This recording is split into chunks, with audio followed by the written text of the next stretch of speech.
राजस्थान सबसे खास आपके पास।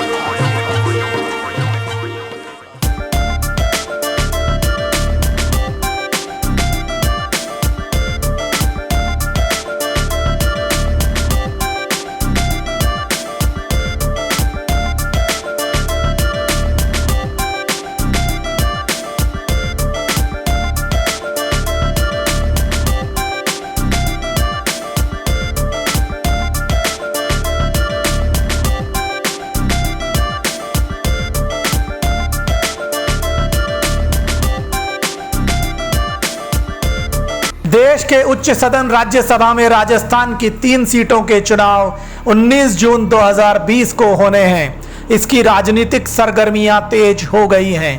कांग्रेस ने अपने विधायकों व बसपा छोड़कर आए निर्दलीय विधायकों की जयपुर में बाड़ाबंदी कर रखी है। वहीं मुख्यमंत्री अशोक गहलोत ने भाजपा पर विधायकों की खरीद फरोख्त का आरोप लगाया है। वहीं मुख्य सचेतक महेश जोशी ने तो भ्रष्टाचार निरोधक ब्यूरो को शिकायत भी की। इस पर राजस्थान विधानसभा में नेता प्रतिपक्ष गुलाब चंद कटारिया ने गहलोत पर जवाबी हमला बोला। कटारिया ने साफ कहा, कांग्रेस पहले अपना घर संभाले। यदि उसके आरोपों में सच्चाई है तो कांग्रेस की सरकार है, जांच कराकर दंडित करें। देखिए ये रिपोर्ट।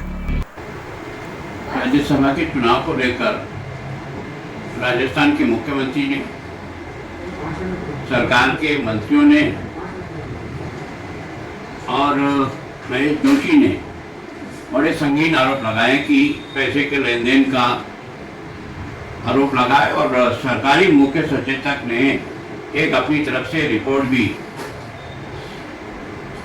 ऐसी लोगों को दी है कि वो इसकी जांच करें। इसका मतलब यह है कि सरकार ने इस बात को माना है कि इस प्रकार की, लेकिन आज की प्रेस वार्ता में इस विषय को लगभग सभी लोग गौण कर गए। इसका मतलब यह है कि ये केवल और केवल भारतीय जनता पार्टी को बदनाम करने की एक साजिश है। जिस पार्टी के पास पूर्ण बहुमत है, कई पार्टियां और निर्दलीय उनका समर्थन कर रहे हैं, तो फिर ये कैंप करने की आवश्यकता क्या पड़ी और सोशल डिस्टेंसिंग की धज्जियां उड़ाने का काम क्यों किया। इसका मतलब यह है कि सरकार के प्रति जो असंतोष है, जब बीएसपी को मिलाया था तब कुछ न कुछ आश्वस्त किया होगा, उनकी पूर्ति नहीं हुई। कुछ सीनियर लोग हैं, उनको कुछ न कुछ पद देने की बात है, वो असंतुष्ट हैं। विधानसभा के फ्लोर पर जो कांग्रेस के लोगों ने जिस प्रकार से सरकार की खुलकर आलोचना की, असंतोष है। तो मैं सोचता हूँ कि इन सबको एक जगह बुला करके इनको ठंडे गन्ने उड़ाना और किसी तरह से इनको विश्वास में लेने के लिए ये कैंप है। ये बीजेपी का इससे कोई लेना देना नहीं।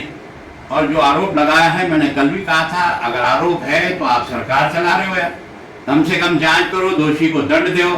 केवल हवा में बात फेंक करके पार्टी को बदनाम करने का जो आपने कुछ कर दुष्कर्म किया है, उसके लिए आपको माफी मांगना चाहिए। और जहां तक चौथा कैंडिडेट खड़ा करने का सवाल है, भारतीय जनता पार्टी के पास 24 वोट सरप्लस वोट है और लोकतंत्र में, संविधान में राज्यसभा के चुनाव की एक प्रक्रिया है। उस प्रक्रिया के तहत भारतीय जनता पार्टी ने अपना कैंडिडेट खड़ा किया है। और जो लोग निर्दलीय हैं या जो बाकी लोग कांग्रेस के नहीं हैं, उन लोगों से भी हम व्यक्तिगत संपर्क करके उनको वोट देने के लिए कह सकते हैं, कोई गुनाह नहीं है।